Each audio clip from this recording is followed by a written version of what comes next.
G'day everyone, it's Kris from Project DIY. If you're new to the channel, a big welcome, and if you're a current subscriber, thank you for tuning in.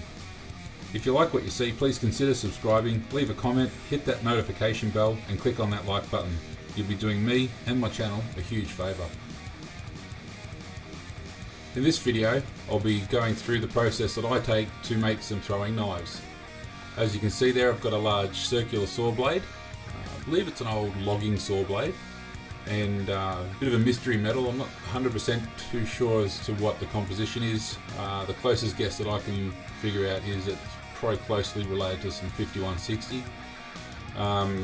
Done the spark test on it, and she shoots off a lot of big bright sparks, so I'm pretty happy with the actual composition of the metal being probably tool hardy or knife worthy.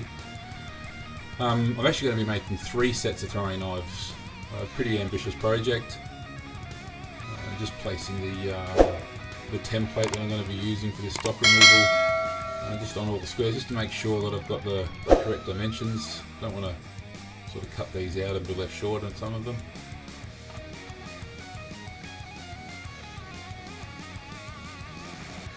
So the template I'm using is basically a fairly simple one. It's based loosely on the Smith & Wesson design. I quite like those ones. Pretty good in the hand, well, they feel pretty good in the hand, they're good to throw. And I thought I'll give it a crack and make myself a few.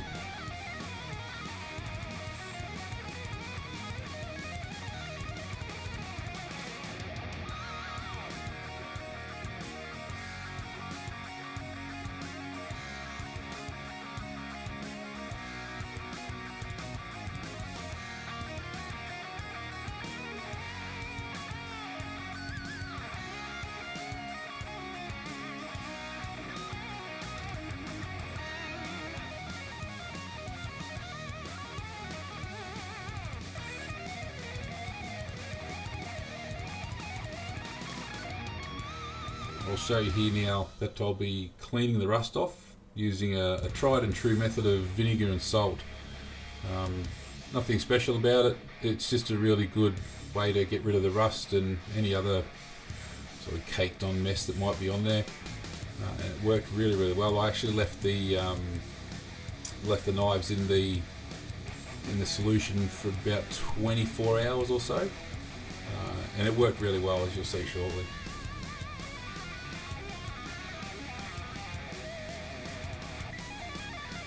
Yeah, sparing no expense here. I'm using the fine Himalayan salt. It doesn't make any difference. It just increases the saltiness or the acidity in the actual solution, which does aid in the rust removal. Can't go too much wrong unless you leave it in there for way too long, and you'll start pitting the actual metal. But 24 hours is pretty good. The temperature I was working in here was the middle of summer, so it was about 40 degrees here in Australia. And, what's that, probably about 105, 110 Fahrenheit, I think, for you guys in the States. Yeah, so didn't have to do any heating or anything. It stayed relatively warm. I left it in the sun, and you'll see the results for the next day. It's just staggering the amount of oxidization that it's actually got rid of. So you get this lovely brown soup that's been left over. But that's it, nothing's been done to them. I haven't touched them. I've probably just wiggled the solution a little bit in the tub just to make sure it gets everywhere.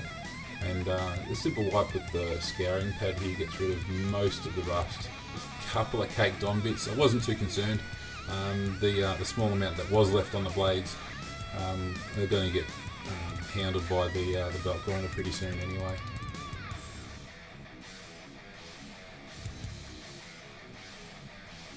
So just on that saw blade, you can see I've got a fair bit left. I'm actually going to be making a kitchen set of knives, a cleaver, a carving knife and a paring knife, something that we've long needed in the kitchen at our place instead of using those cheapo knives that they think will stay sharp forever. It'd be good to actually get some real knives in the kitchen, and the rest of them I'm going to be making, or the rest of the material of that circular saw blade, I'll be making some hatchets, so keep an eye out for those projects coming out in the next couple of months. So here I'm just giving them a final rinse. I threw them in for another couple of hours and just to see if it'd break down just that little bit extra rust. It did. It took away a little bit more, didn't quite get rid of all of it, and then just neutralising it in a bath of water and bicarb soda. And I think the material came up pretty well considering the age of the blade. Gives me a good place to start anyway for the project. You see a little bit of that crud still left there, but the belt sander knocks that off pretty quick.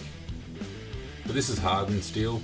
The next step after cleaning everything is to anneal the blades.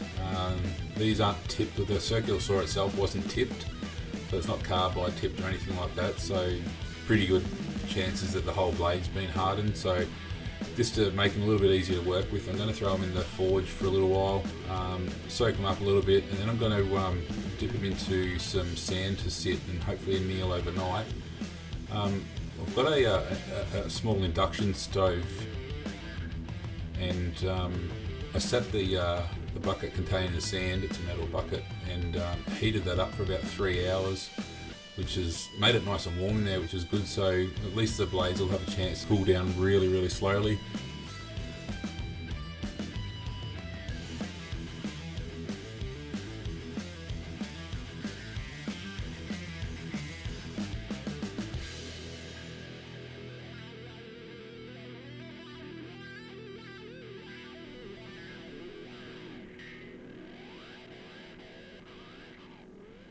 Just bringing the forge up to temp before I throw the pieces in.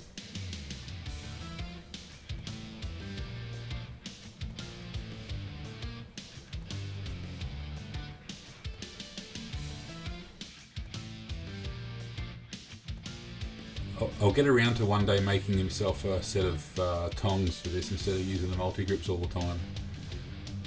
One of those projects on the to-do list, but just never seem to get around to it.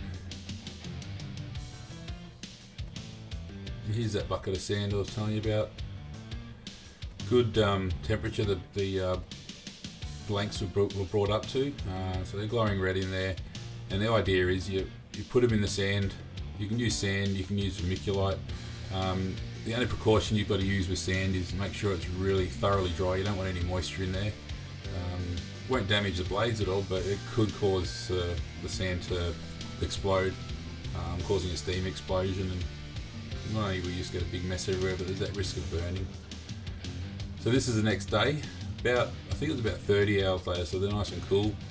Right on the bottom of the sand, actually, it was still a little bit warm. So the annealing process, I was pretty sure that it had worked quite well, and you'll see a little bit later that the process was pretty quick and easy to cut it all down. Everyone wasn't struggling with any of the tools, and especially the drill bits. Just a bit of forge scale on there. That'll come off with the belt sander, or the belt grinder rather. So just giving them the pre-cleanup. This is just so I can trace the template on it prior to removing the metal with an angle grinder and getting stuck into the actual knife design itself.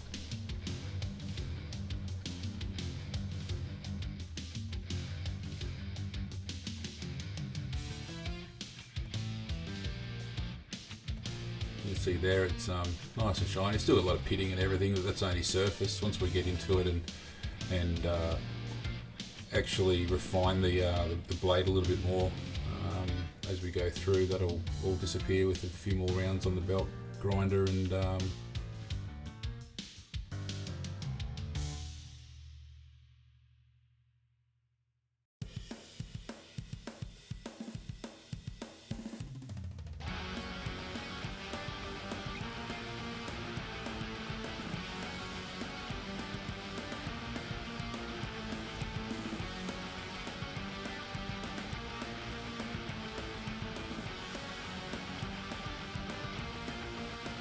so you can see those sparks I was talking about earlier. When you do a spark test, it's on an unknown steel. It's not so much the orange spark that you're looking at. You're looking at the little explosions, almost like fireworks, that are really close. The closer they are to the actual grinding disc, as you're doing the grind test, like they are here. Tells you the steel's a workable hardened steel. So I was pretty happy when I saw that I could cut into the middle of the blade and still get those sparks.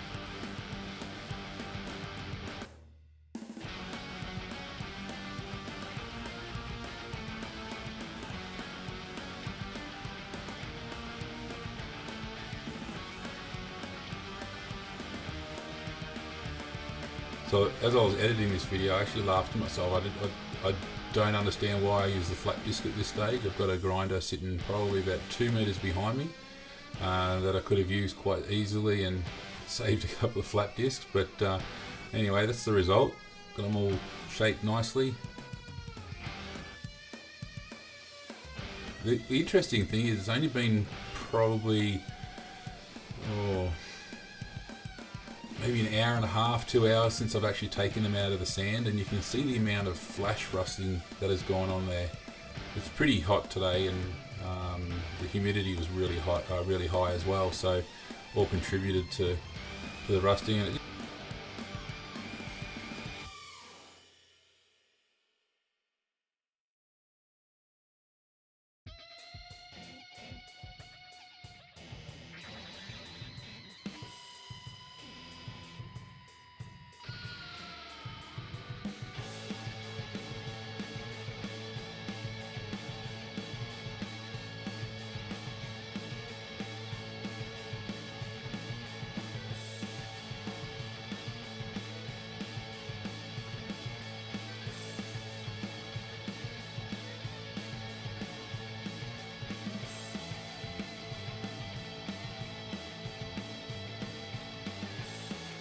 so here I'm just drawing the center lines for each knife.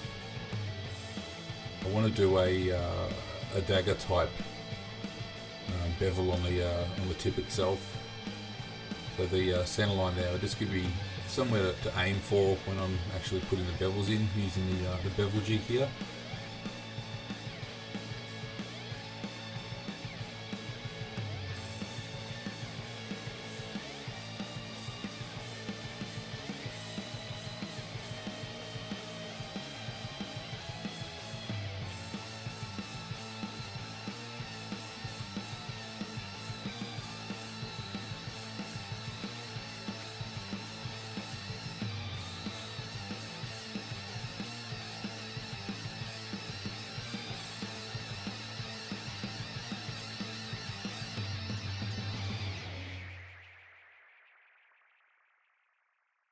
So now all the bevels are put on the knives. It's time to put my maker's mark on there.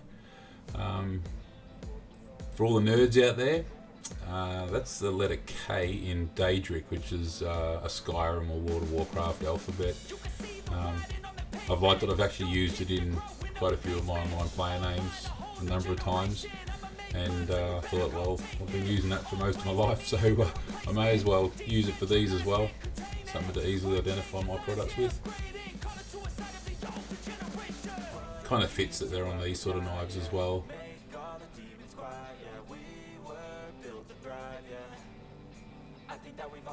So just using the electro etch method here. There's nothing special in that little glass jar there. It's still a bit of salt. You can see a heap of it sitting on the bottom. I just bring it to saturation or beyond saturation there. You can see the salt that remains on the bottom hasn't actually gone in, but I use a lab power pack to do all my etching. I think that this one's set to about 18 volts, just to give it a bit more penetration into the steel. I just wanted nice deep maker's marks placed on each blade. And you'll see that probably took about 30 seconds to 45 seconds for each blade, and it really gets in there and gives you a nice deep etching.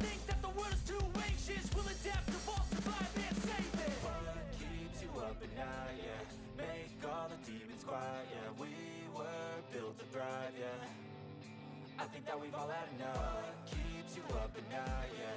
Make all the demons quiet, yeah. We were built to thrive, yeah.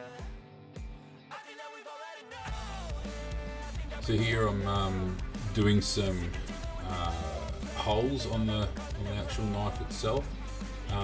These serve two purposes. First one, obviously decorative, makes it look a little bit better, I think. And the second reason is a little bit of weight removal. So the back end of the knife and the holes will be slightly larger. And that's just to offset the lack of weight on the front of the knife with the point. And it actually came out really, really well. Shows the holes in the right spot. When you balance it on your finger, you basically put your finger directly below that maker's mark, and she sits really well. So that aids for the obviously the balance in the air when it's thrown.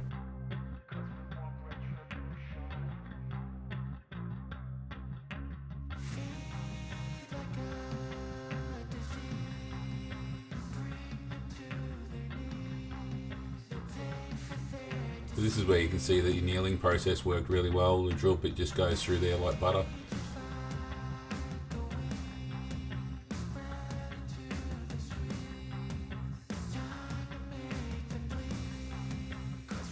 You can see there I've got the larger holes toward the back end.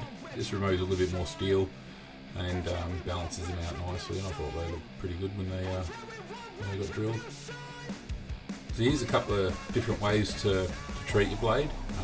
I'm using gum glue for 3 of the knives, and I'll be using ferric chloride for the other 6. Gum glue is pretty easy. Wipe it on, rinse it off, rinse and repeat a couple of times just till you get the desired darkness level. It's actually my favourite. I really like the gum glue. The ferric chloride is a little bit different.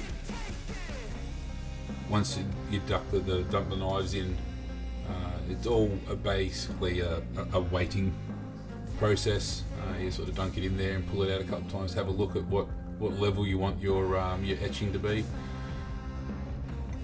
I did a bit of an experiment. I did 3 knives at 10 minutes, and it was dinner time, so I thought I'll leave the other 3 knives in there for an hour. It ended up being about an hour and a half.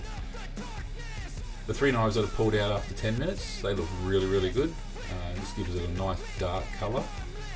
The ones I pulled out after an hour and a half, yeah, they were great, but they've got a real antique feel to them. And you'll see in a little bit what I mean by that antique feel. So these are the gum glued ones there, and then you've got the antique look ones in the middle, and on the end you've got the 10-minute ones. So yeah, it etched a little bit more than what I'd like probably on those 3 in the middle. They still look really nice. Gives them a bit more texture, a bit more character. Battle worn. Yeah, and that's it. Thanks guys for tuning in. Hope to see you in the next video. Don't forget to subscribe if you're new, like, and hit that notification icon.